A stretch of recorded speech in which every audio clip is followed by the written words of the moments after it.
It was a quiet Saturday morning on my expansive private ranch. The sun had just begun to rise, spilling golden light across the rolling hills, and the air was filled with the peaceful sounds of nature. I was enjoying my coffee on the porch when something unusual caught my eye in the distance. At first, it looked like a small group of hikers, but as they drew closer, I realized with growing alarm that it was far worse. HOA Karen, infamous in the neighborhood for her arrogance and constant need to control everything, was marching straight onto my property. And she wasn't alone. Behind her followed nearly 100 campers, setting up tents and spreading out as if they owned the land. My blood boiled. I had warned her countless times about boundaries and respecting private property. But Karen, blinded by her entitlement, clearly believed that the rules didn't apply to her. I took a deep breath and walked toward the edge of my land, where chaos was beginning to form. Campfires were being lit, coolers were being dragged out, and loud music filled the air, shattering the serenity of the morning. What Karen and her campers didn't know, however, was that I had prepared for situations exactly like this. My guard wolves, trained since they were pups to patrol the ranch and protect me, were already alert.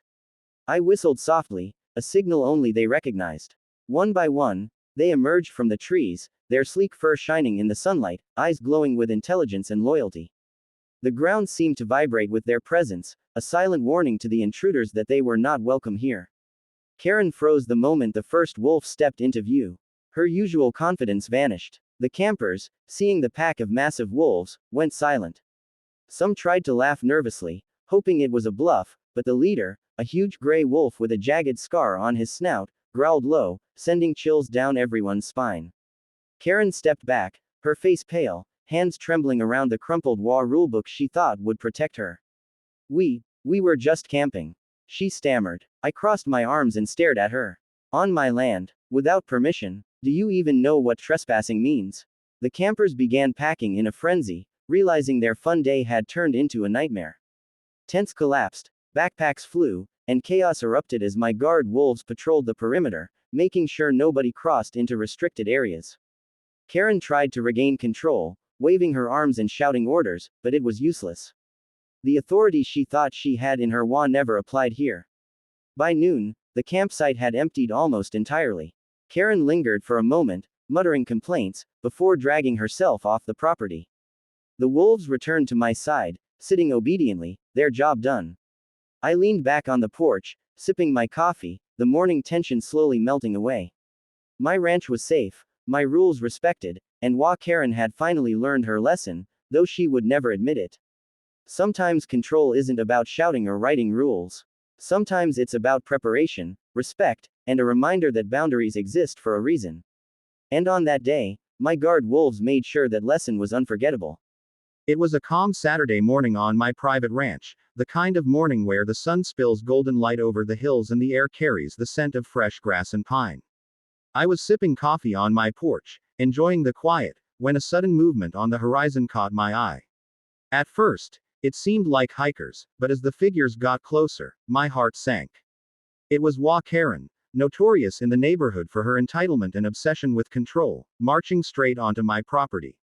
And behind her, nearly 100 campers were unloading tents, coolers, and gear, spreading out as if the land belonged to them. My blood boiled. I had warned her countless times about boundaries and trespassing, but Karen clearly believed rules didn't apply to her. I set down my coffee and walked toward the edge of the property. Campfires were being lit, music blared, and the peaceful morning had been completely shattered. What Karen and her campers didn't realize was that I had prepared for this exact scenario. My guard wolves, trained since pups to patrol the ranch and protect me, were already alert. I whistled softly, a signal only they recognized. One by one, the sleek, powerful wolves emerged from the trees, their eyes gleaming with intelligence and loyalty. Their presence alone sent a shiver down the spines of the intruders, a warning that they were not welcome here. Karen froze as the first wolf stepped into the open. Her usual confidence vanished instantly. The campers went silent, some nervously laughing, hoping it was a bluff, but the leader, a massive gray wolf with a scar across his snout, growled low and menacing. Karen stepped back, her face pale, her hands trembling around the HOA rulebook she thought would protect her. We just wanted to camp.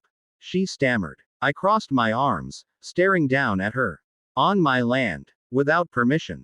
Do you even know what trespassing means? The campers panicked. Tents were hurriedly packed, backpacks thrown together, and chaos erupted as my wolves patrolled the perimeter, ensuring no one crossed into restricted areas. Karen tried to regain control, waving her arms and shouting, but no one listened. The authority she thought she had in her HOA meant nothing here. By midday, the campsite was mostly abandoned. Karen lingered for a moment, muttering complaints, before dragging herself off the property, humiliated. My wolves returned to my side, obedient and alert. I leaned back on the porch, sipping my coffee as the tension of the morning faded.